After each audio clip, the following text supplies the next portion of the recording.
میں اسی سے پریچ کروں گا, جس تک پہنچے اسے بھی اسی کو ہی آگے پھیلانا. تو بات اتنی واضح ہے کہ اس کے بعد قرآن کے بعد میں اور آپ کہتے ہیں نا کہ کچھ اور چیز ہونی چاہیے, تو کچھ اور چیز نہیں ہونی چاہیے اگر میں اور آپ قرآن کو مانتے ہیں. اور پھر یہ بتایا جا رہا ہے کہ جو لوگ آپ ان کی خواہشوں کے پیچھے مت چلیے گا, کیونکہ جو آخرت کو نہیں مانتے نا وہی اپنے رب کے ساتھ ہمسر ٹھہراتے ہیں. یہاں پہ آپ دیکھیں ہمسر کیا ٹھہرا رہے ہیں, جو حرام حلال کر رہے ہیں وہ ہمسر ٹھہرا رہے ہیں. جو اپنی مرضی سے حرام حلال کے فتوے دیتا ہے یا کسی کتاب کو پریفر کرتا ہے ایز اے ایویڈنس پروف, تو وہ کیا کر رہا ہے, وہ برابری کر رہا ہے, وہ شرک کر رہا ہے. تو اللہ کی اس کتاب سے ہٹ کے اگر کسی کتاب کو آپ نے کوئی اوتھینٹسٹی اس کی مانی ہے, چاہے وہ کتنے ہی کوئی بڑا رائٹر ہو یا کتنے ہی صدیوں سے چل رہی ہو, اس سے کوئی تعلق نہیں ہے, وہ کیا ہوگا, وہ شرک ہوگا. آیت نمبر 151, قل کہہ دیجیے تعالو آؤ اتلو ما حرم ربکم, میں تلاوت کروں تم پر ما حرم ربکم, جو حرام کیا ہے, کیا حرام کیا ہے تمہارے رب نے, علیکم تم پر, اللہ تشرکوا بہ شیئا, کہ نہ تم شریک ٹھہراؤ اس کے ساتھ کسی کو, وبالوالدین احسانا, اور ماں باپ کے ساتھ نیک سلوک کرو, ولا تقتلوا اولادکم, اور مت قتل کرو اپنی اولاد کو, من املاق, مفلسی کے ڈر سے, نحن نرزقکم وإیاہم, ہم تم کو بھی رزق دیتے ہیں اور ان کو بھی, ولا تقربوا, اور مت تم قریب جاؤ, الفواحش, بے حیائی کے, ما ظہر منہا, جو ظاہر ہو اس میں سے, وما بطن, اور جو چھپی ہو, ولا تقتلوا, اور مت تم قتل کرو, النفس التی, اس نفس کو جو, حرم اللہ, اللہ نے حرام ٹھہرایا ہے, الا, مگر, بالحق, حق کے ساتھ, ذالکم, یہ وہ باتیں ہیں, وصاکم, حکم دیا ہے اس کا اللہ نے تمہیں بھی, یعنی ان باتوں کا, لعلکم تعقلون, تاکہ تم سمجھ بوجھ سے کام لو. فرماتے ہیں کہ پھر قل کہہ دیجئے آؤ میں تم پر تلاوت کروں تمہارے رب نے تم پر کیا حرام کیا. اس سے پہلے بولا آؤ میں تمہیں بتاؤں کہ تمہارے رب نے جو حرام کیا ہے کسی کھانے والے پر, کوئی کھانے کی چیز, کیا حرام کیا رب نے. صحیح ہے, وہاں کھانے کی بات ہو رہی. اب یہاں پہ عام معاملات کی بات آ رہی. آؤ میں بتاؤں, میں تلاوت کروں, اتلو, میں تلاوت کروں تمہارے رب نے تم پر کیا حرام کیا ہے, کہ نمبر 1 تم شریک نہیں کرو گے اس اللہ کے ساتھ کسی کو, نمبر 2 والدین کے ساتھ اچھا سلوک کرو.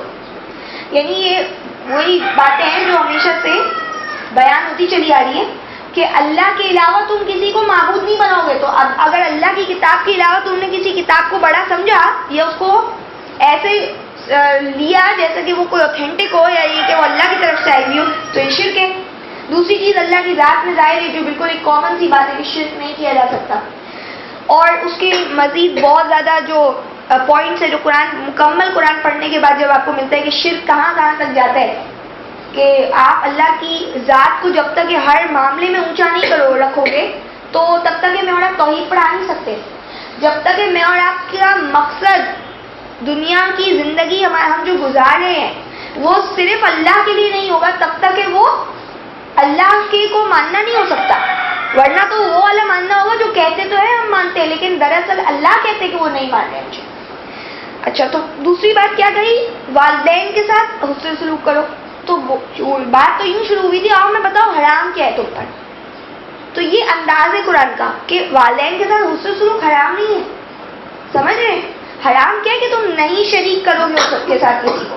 اور یہ حکم ہے کہ تم والدین کے ساتھ اچھا سلوک کرو گے تو آٹومیٹک بات سمجھ میں آتی ہے کہ جو والدین کے ساتھ بدسلوکی کی جائے گی ان کے لیے وقت نہ نکالا جائے, ان کے ساتھ ان کو جب ضرورت ہو ان کے کام نہ آیا جائے تو کیا ہوگی, وہ حرام ہوگا ان کے ساتھ وہ بدسلوکی. جو لا سے آ رہی بات آپ دیکھیں وہ حرام ہے. اور جو آپ دیکھیں کہ جو بات چل رہی ہے کیا نیگیٹو نہیں پازیٹیو ہے, وبالوالدین احسانا, تو اس کو ہم یوں لیں گے کہ والدین کے ساتھ جو اچھا سلوک نہیں کرے گا وہ حرام کرے. یہ عربی کا انداز ہے. کہتے ولا تقتلوا اولادکم, اور مت تم اپنی اولادوں کو قتل کرنا, کس سے, مفلسی کے ڈر سے. تو اس کا یہ تھوڑی مطلب ہے کسی اور وجہ سے قتل کر دے.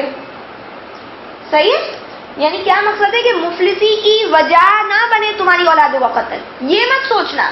اس کے لیے اللہ کہتے کیونکہ ہم تم کو بھی رزق دیتے تو ہم ان کو بھی دیں گے, یعنی یہ وجہ کی وجہ سے تم قتل کر دو گے.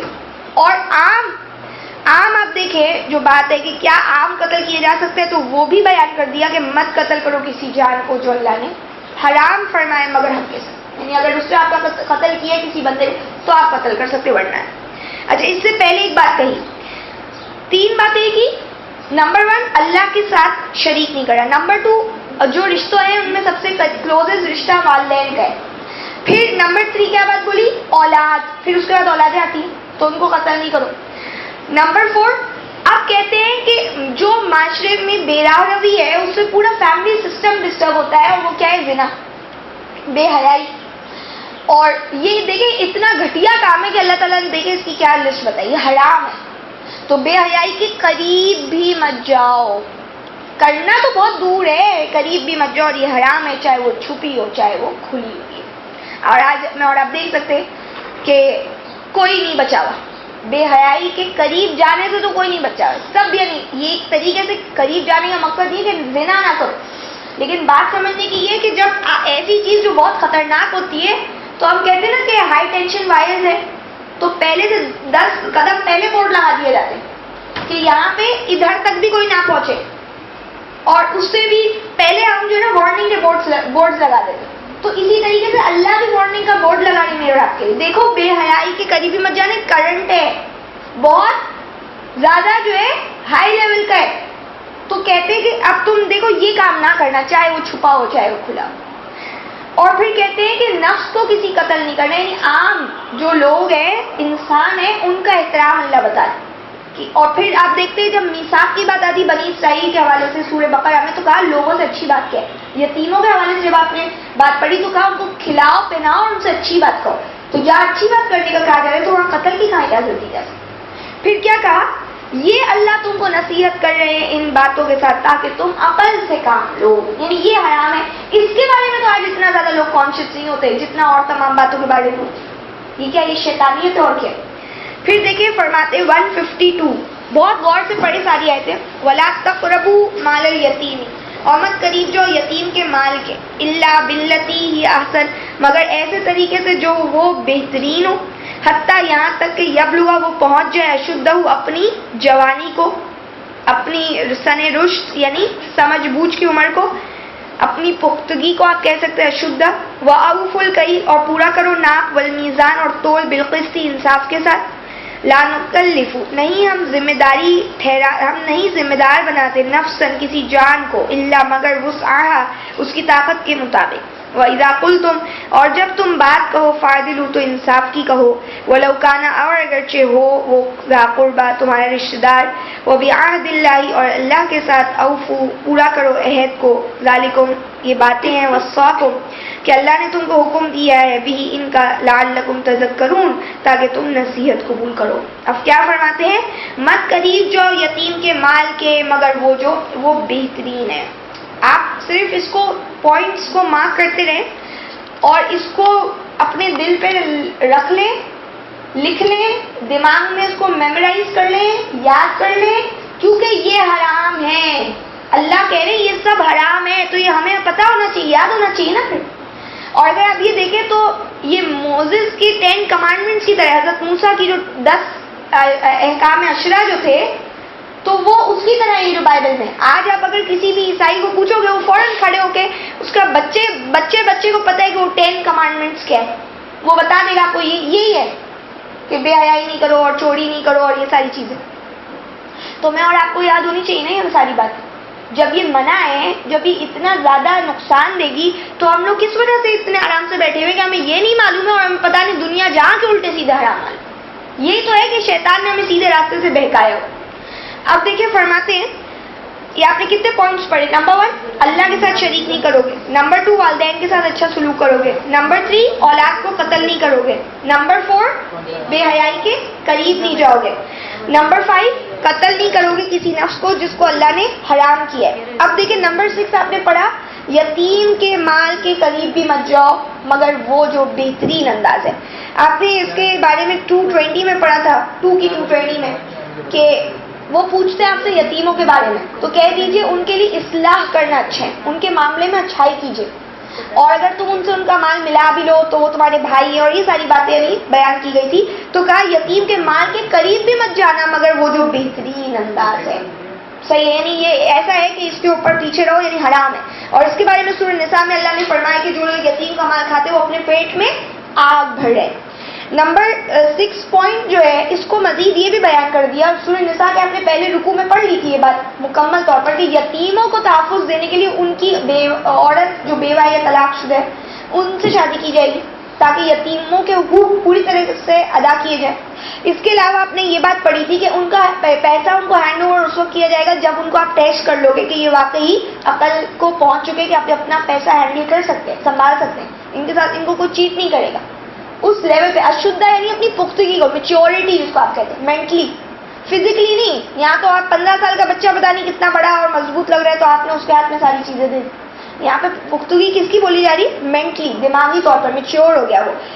تو کہتے ہیں 6 نمبر کے بعد 7 ہے کیا کہ پورا کرو گے ناپ اور تول انصاف کے ساتھ. اپنے معاملات آپ دیکھیں کتنے اچھے رکھنے کا کہا جائے. یعنی اگر کسی نے ناپ میں کمی کی یا وزن کرنے میں کمی کی, ملاوٹ شدہ چیزیں دی تو وہ اللہ کے مجرم ہے اور اسے حرام کیا. وہ پیسہ جو اس سے کمائے وہ حرام, وہ جو کام کیا اس نے وہ حرام.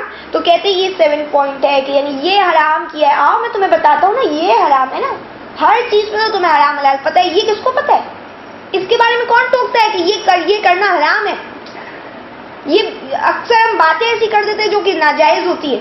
بے حیائی کی بات کوئی کر رہا ہو, سامنے سے کوئی ٹوک دے یہ حرام ہے بات کرنا, کہاں ہوتا ہے ایسا؟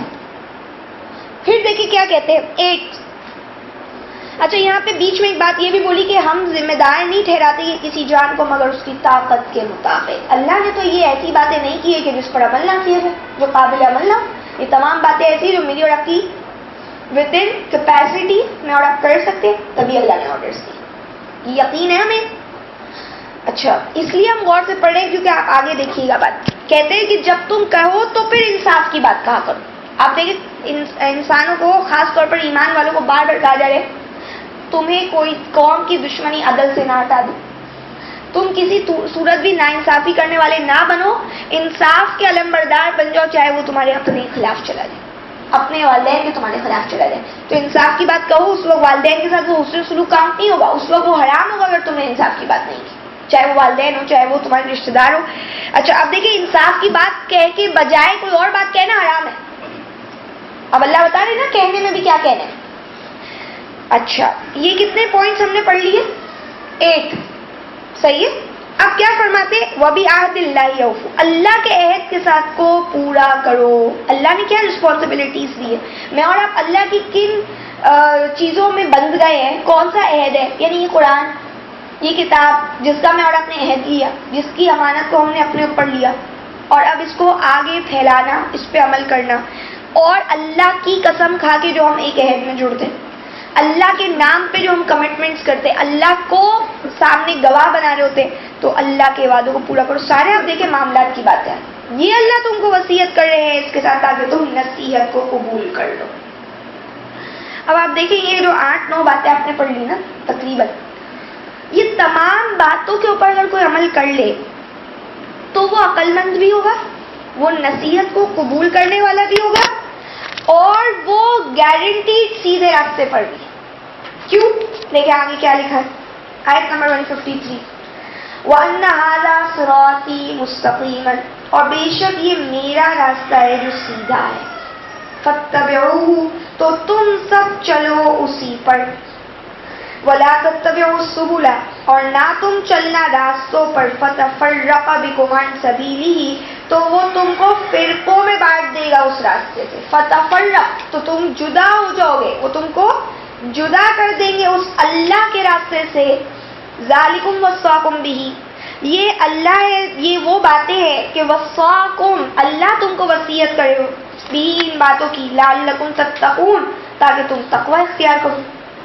اب آپ دیکھیں آگے سیدھا راستہ, ان ھذا صراطی مستقیم, کوئی شک نہیں کہ یہ میرا سیدھا راستہ ہے. یہ کہاں جا رہا ہے؟ قرآن. اوپر جتنی میں اور آپ نے آیتیں پڑھی ہیں جو حرام کو بیان کر رہی ہے, اور ظاہر ہے مکمل قرآن, اس میں کوئی شک نہیں ہے, لیکن خصوصاً جو آپ نے ابھی اور میں نے اوپر باتیں پڑھی ہیں تو وہ کیا ہے؟ اللہ کہہ رہے جو اس پر عمل کر لے تو یہ میرا سیدھا راستہ ہے.